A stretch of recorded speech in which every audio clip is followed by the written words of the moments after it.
తమిళనాడులోని ఒక స్టేడియంలో విజయ్ యొక్క ఓత్ సెరమనీ అనేది అట్టహాసంగా జరుగుతోంది. అయితే ఏంటంటే విజయ్ ఎంట్రీతో, విజయ్ కాన్వాయ్ ఎంట్రీతో సో ఒక్కసారిగా స్టేడియం అంతా కూడా దద్దరిల్లుతున్నటువంటి పరిస్థితి.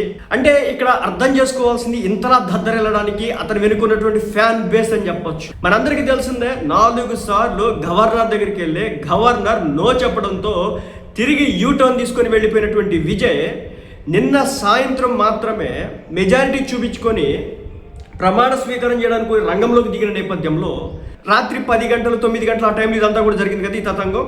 ఇలాంటి క్రమంలో తెల్లారి చూడంగానే ఒక భారీ స్థాయిలో ఒక స్టేడియంలో ఇంత పెద్ద అట్టహాసంగా చేయడం ఏదైతే ఉందో అది మామూలు విషయం అయితే కాదు. అంటే ఈ ప్రమాణ స్వీకారం కోసం అని చెప్పేసి విజయ్ తరపున ఉన్నటువంటి వ్యక్తులు ఎంతలా కష్టపడ్డారనేది మనకు దీంతో అర్థమవుతోంది.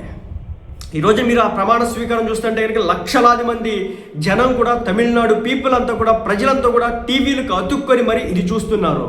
అలాగే సోషల్ మీడియాలో కూడా టీవీకే పార్టీ ఇస్తున్నటువంటి లైవ్ స్ట్రీమ్స్ దగ్గర నుంచి కూడా దాదాపు లక్షల మంది జనం చూస్తూ ఉన్నారు.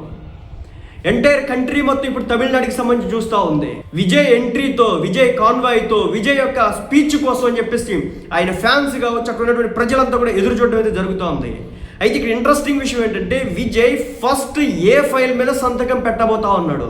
బేసిక్గా ఒక రాష్ట్రానికి ముఖ్యమంత్రి అయిన తర్వాత ఆ ముఖ్యమంత్రి ఏదో ఒక ఫైల్ మీద ఫస్ట్ సంతకం పెడతారు.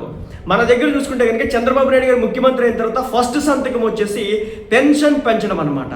అప్పటి వరకు 3,000 రూపాయలు ఉన్నటువంటి పెన్షన్ని 4,000 రూపాయలు ఇచ్చేసి, అదేవిధంగా ప్రజలకి నేను ఇది ఇస్తాను, నా ఫస్ట్ ఇది ప్రయారిటీ అని చెప్పి సంతకం చేస్తారనమాట. అలాగే జగన్మోహన్ రెడ్డి గారు వచ్చినప్పుడు కూడా ఒక దాని మీద సంతకం చేస్తున్నారు. అలాగే ప్రధానమంత్రి కూడా ఒక దాని మీద సంతకం చేస్తారు. సో ఇప్పుడు విజయ్ దేని మీద సంతకం చేయబోతా ఉన్నాడు. సో మొత్తానికైతే ఈ స్టేడియం ఏదైతే ఉంది ఇదంతా కూడా దద్దరిల్లుతున్నటువంటి పరిస్థితి అనమాట. కొన్ని వేల మంది జనం, లక్షలని చెప్పను కానీ వేల మంది జనం అయితే వచ్చినారు.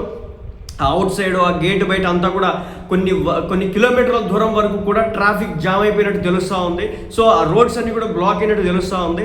ఎందుకంటే తమిళనాడు అనేది చిన్నదే చిత్తకది కాదు, కొన్ని కోట్ల మంది జనాభా ఉన్నటువంటి స్టేట్ అనమాట. సో ఒక్కసారిగా ఇక్కడ చేస్తున్నారు అని చెప్పేసి తెలియడంతో అభిమానులు, ఇన్విటేషన్స్ ఉండవు అభిమానులకి, వాళ్ళకి లైసెన్స్ అంటేనే నా అభిమాన హీరో అని చెప్పేసి చెప్పుకుంటారు అనమాట. సో ఇప్పుడు అక్కడ నా అభిమాన హీరో విజయ్ కాబట్టి నాకు నో ఇన్విటేషన్స్ అవసరం లేదు, నాకు ఎలాంటి ఇన్విటేషన్స్ అవసరం లేదని చెప్పేసి వాళ్ళంతా కూడా ఎగబడి మరి వచ్చేయడం అయితే జరుగుతుంది.